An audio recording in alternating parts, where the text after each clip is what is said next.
안녕하세요. 반갑습니다. 오늘은 프랑스와 독일을 뒤흔든 충격적인 사건으로 카린카 사건에 대해 이야기해 보려 합니다.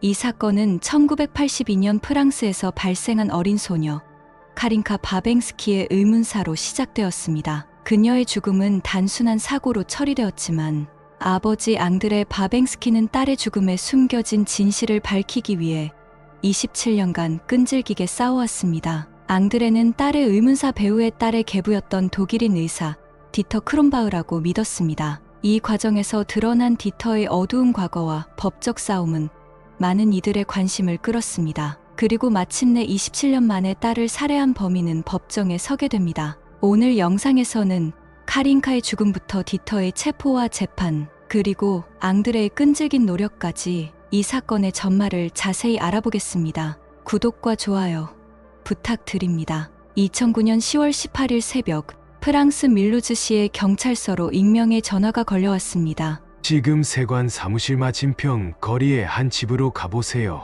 그곳에서 악명 높은 프랑스 탈주범을 찾을 수 있을 겁니다. 몇 분 후 여러 대의 경찰차가 출동하여 현장에 도착했을 때 백발의 남성을 발견했습니다. 그는 두 손이 뒤로 묶인 채 웅크리고 있었고 명백히 폭행을 당한 흔적이 있었으며 입에는 천이 물려 있었습니다. 경찰을 본 그는 극도로 흥분한 상태였고 경찰이 그의 입을 막고 있던 천을 제거하자마자 그의 첫 마디는 이 모든 것은 앙드레 방베르스키가 범인이라고 말했습니다. 폭행을 당하고 묶여있던 이 남성은 자신을 디터 코렌바흐라고 소개했습니다. 그는 독일인으로 심장병 전문의이며 독일 린다우시에 거주하던 사람이 프랑스로 납치되었던 것입니다. 당시 그의 나이는 이미 74세였습니다. 그리고 그가 범인이라고 지목한 앙드레 방베르스키는 71세였습니다. 대체 무엇이 이 두 노인을 이렇게 격렬하게 대립하게 만든 것일까요? 모든 이야기는 1982년으로 거슬러 올라갑니다. 1982년,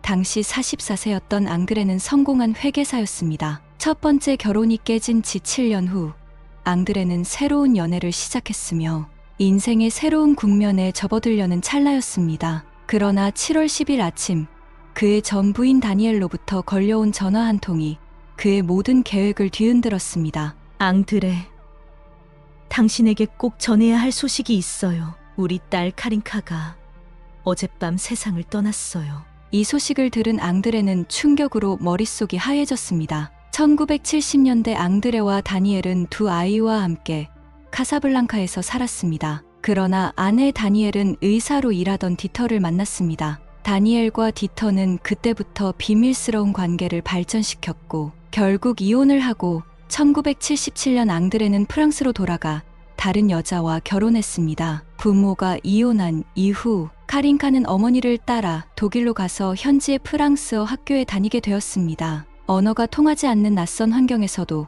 카린카는 아버지 앙드레와 긴밀한 관계를 유지했고 부녀 간의 정은 매우 깊었습니다. 당시 카린카는 14세로 건강하고 행복한 아이였습니다. 파란 눈과 금발의 긴 머리를 가진 카린카는 스키, 서핑, 스케이트를 즐겼습니다. 앙드레가 알기로는 딸에게 큰 병력이 없었는데 건강한 아이가 왜 갑자기 사망했는지 이해할 수 없었습니다. 전 부인의 말에 따르면 7월 9일 여름방학 중이던 카린카는 린다우 근처 호수에서 하루 종일 윈드서핑을 즐겼고 저녁 5시쯤 집에 돌아왔습니다. 가족은 7시 30분에 저녁을 함께 먹었고 그 자리에서 카린카는 피로로 몸이 불편하다고 어머니와 계부에게 말했습니다. 그리고 그날 밤 10시에 잠자리에 들었습니다. 하지만 쉽게 잠이 들지 못해 독서를 하며 잠을 청하려고 했습니다. 다음 날 아침 9시 승마를 나가려던 디터는 카린카와 함께 가려고 했지만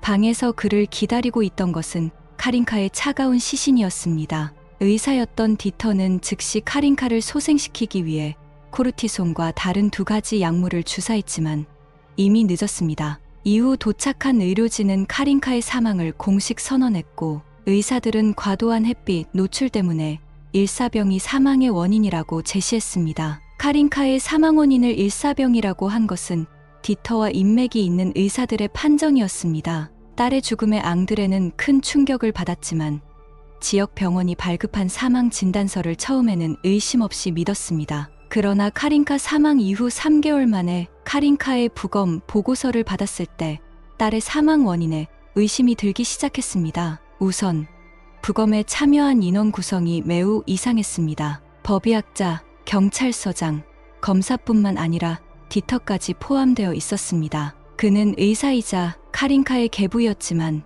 이는 사법 절차에 맞지 않았습니다. 또한 카린카의 신체 상태는 친모 다니엘이 설명한 것과 크게 달랐습니다. 카린카의 하체 질 속에서는 혈흔과 흰색 액체가 발견되었고 팔에는 주사 자국이 있었습니다. 보고서에서 디터는 금요일 저녁 식사 때 카린카에게 철분 보충제를 주사했다고 인정했습니다. 이 약물은 일반적으로 빈혈 치료에 사용되며 디터의 목적은 카린카에게 태닝이 잘 되도록 돕기 위해서 주사를 놓았다는 것입니다. 게다가 카린카의 사망 원인은 혈액 샘플 분석 결과가 나와야 확정될 수 있지만 무조건 일사병으로 몰아간 것입니다. 앙드레는 부검 보고서를 본 이후 머릿속에 수많은 의문이 가득했습니다. 디터가 부검 시 무언가를 했는지, 왜 이전에 주사를 숨겼는지, 혈액 검사 결과는 무엇인지 궁금했습니다. 앙드레는 전 부인에게 카린카가 당신 집에서 죽었고 당신의 현재 남편이 의사인데 딸의 사망 원인에 대하여 의문점이 없냐고 물었습니다. 그러나 그녀의 대답은 카린카의 운명이라고 생각한다는 말에 앙드레는 완전히 실망했습니다. 사망 보고서를 반복해서 읽은 앙드레의 머릿속에는 끔찍한 생각이 떠올랐습니다. 디터가 그의 딸을 성폭행한 이후 주사로 살해했을 가능성이 있다는 것이었습니다. 이 가설은 앙드레의 많은 프랑스 친구들, 특히 2명의 법의학자에게서도 인정을 받았습니다. 이에 앙드레는 변호사를 고용하여 독일 측에 사건 재조사를 요구했습니다. 압박을 받은 린다우 경찰은 사건 조사를 재개했고 미넨에서 법의학자를 초청해 카린카의 남은 샘플을 분석했습니다. 예상대로 두 번째 조사에서 몇 가지 이상한 점이 발견되었습니다. 검사 결과에 따르면 카린카는 코발트 성분이 포함된 약물을 주사받았으며 이는 빈혈을 위한 것이 아니었습니다. 빈혈 치료에서도 거의 사용되지 않는 약물이었습니다. 혈액의 약물의 농도는 카린카가 사망할 때 주사되었음을 알 수 있었습니다. 이 약물은 매우 위험하여 메스꺼움, 발열, 구토를 유발할 수 있으며 극단적인 경우 호흡 부전이나 심장 마비로 이어질 수 있습니다. 카린카의 폐와 식도에서 음식 입자가 발견되었으며 이는 주사 후 알레르기성 쇼크가 발생해 토사물이 기도를 막아 질식사했음을 증명합니다. 카린카의 신체 조직에서 면역 반응이 나타나지 않은 것을 보면 그녀는 즉시 사망했을 가능성이 높습니다. 또한 첫 번째 부검 보고서에서는 사망 시간이 새벽 3시에서 4시로 되어 있어 명백히 사실과 모순됩니다. 안타깝게도 앙드레는 조사를 계속 진행할 수 있는 많은 증거를 찾았음에도 불구하고 디터의 영향력으로 밀려났던 것입니다. 현지 경찰은 모든 사법 절차를 중단했으며 앙드레에게 구체적인 이유를 알려주지 않았습니다. 사법부가 결과를 줄 수 없다는 통보에 앙드레는 스스로 나서기로 결심했습니다. 딸이 사망하고 1년 동안 많은 자료를 확인한 앙드레는 살인범과 맞서 싸우기로 했습니다. 그리고 딸 카린카의 묘지를 찾아가 딸의 원한을 풀어주겠다고 맹세를 했습니다. 그리고 앙드레는 강박관념이 아니라면서 딸에게 정의를 밝히겠다는 약속이라는 것입니다. 그러나 모든 사람들이 앙드레를 보고 미쳤다고 말들을 했지만 그의 집념을 막지 못했습니다. 앙드레는 억울함을 밝히기 위해 미넨 맥주 축제 거리에서 전단지를 배포하기 시작했습니다. 전단지에는 카린카의 사진과 함께 다음과 같은 문구가 적혀 있었습니다. 린다우 시민 여러분, 당신의 도시에 살고 있는 살인범 디터 크롬바흐를 아셔야 합니다. 그는 1982년 7월 10일 제 딸을 강간하고 살해했습니다. 그의 범죄는 의사, 경찰서장, 검사에 의해 은폐되었습니다. 제게 정의를 찾아주세요. 그러나 앙드레는 2000장의 전단지를 배포했으나 경찰은 그를 체포합니다. 디터를 비방하고 공공질서를 방해하며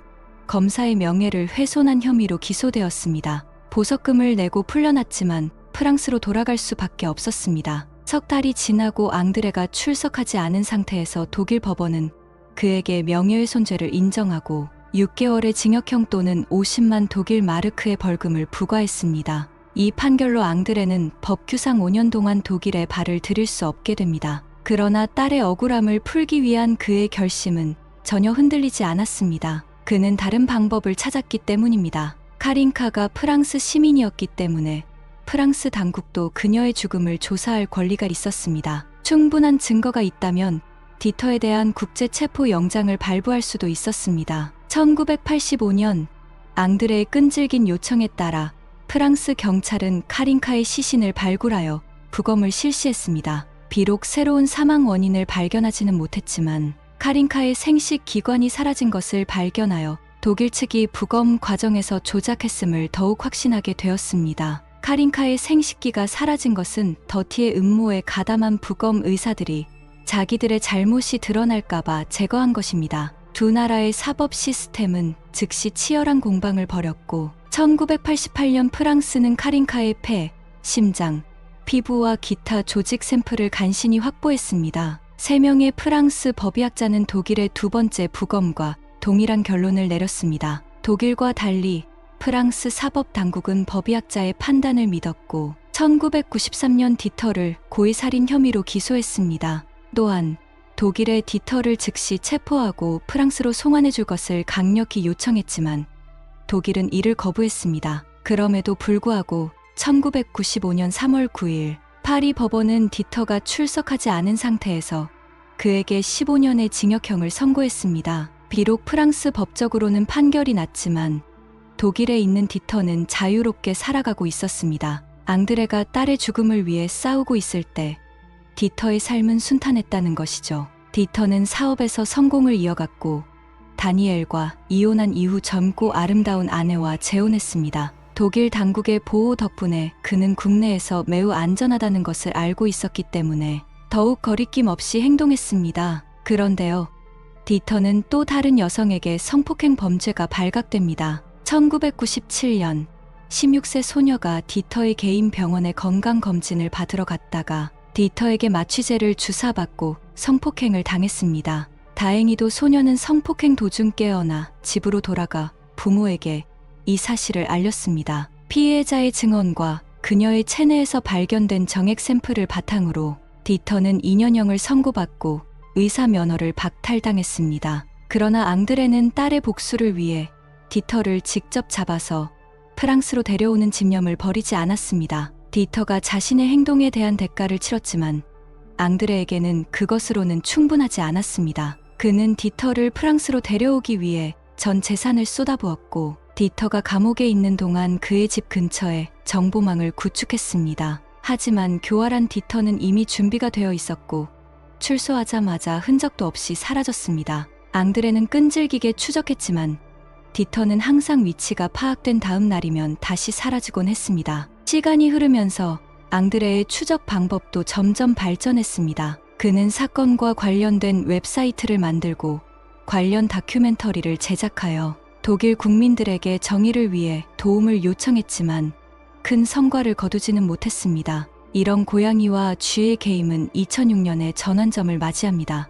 어느 환자가 평소 다니던 병원을 방문했을 때 주치의가 몸이 아파 다른 의사가 대신 보고 있다는 말을 들었습니다. 진료를 받는 동안 이 여성은 새 의사가 어디선가 본 듯한 느낌을 받았고 집에 돌아와서야 그가 앙드레 웹사이트 다큐멘터리에 나온 살인범이라는 것을 알았습니다. 그녀는 즉시 경찰에 이 사실을 알리고 인터넷을 통해 앙드레에게도 연락했습니다. 안타깝게도 독일 경찰은 여전히 디터의 유죄를 인정하지 않고 무면허 의료 행위로만 그를 체포했습니다. 디터는 의사 면허가 취소된 이후 당시 아내와 이혼하고 전국을 돌아다니며 임시 의사로 일했습니다. 누군가가 면허를 물어보면 그는 원본을 도난당했다고 거짓말하며 예전 면허의 복사본을 제시해 위기를 모면했습니다. 이 과정에서 그는 동료와 환자들을 지속적으로 괴롭혔고 결국 여러 죄목으로 18개월형을 추가로 선고받았습니다.